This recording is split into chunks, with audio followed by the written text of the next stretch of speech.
Tissue. তো আমাদের দেহটা বলতো কি দিয়ে তৈরি হয়েছে? আমাদের দেহের সবচেয়ে ছোট এককটা কি? শুধু আমাদের না, পৃথিবীতে যত জীব আছে, জীব বলতে যত উদ্ভিদ আছে, যত প্রাণী আছে, তাদের দেহটা যে ক্ষুদ্রতম একক দিয়ে গঠিত হয়, সেটাই হচ্ছে কোষ। এটা হচ্ছে উদ্ভিদের দেহের কোষ এবং এটা কি? প্রাণী দেহের কোষ। তার মানে জীবদেহের সবচেয়ে ক্ষুদ্রতম একককে কি বলে? কোষ বলে। এরকম এরকম অনেকগুলো কোষ যখন একত্রিত হয়, অনেকগুলা কোষের সমন্বয়ে গঠিত হয় টিস্যু। কি তৈরি হয়? টিস্যু। এবং অনেকগুলা টিস্যু একত্রিত হয়ে তৈরি করে আমাদের দেহের বিভিন্ন অঙ্গ, যেমন হাত, পা, নাক, কান, গলা।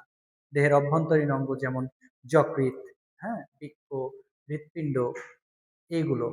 এবং এরকম অনেকগুলো অঙ্গ আবার একত্রিত হয়ে তৈরি করে হচ্ছে একটি তন্ত্র, যেমন পরিপাকতন্ত্র, শ্বসনতন্ত্র, রেচনতন্ত্র, হ্যাঁ, এরপরে রক্ত সংবহন তন্ত্র, কঙ্কালতন্ত্র, পেশিতন্ত্র, স্নায়ুতন্ত্র, এরকম সকল তন্ত্রের সমন্বয়ে তৈরি হয় আমাদের এই দেহ।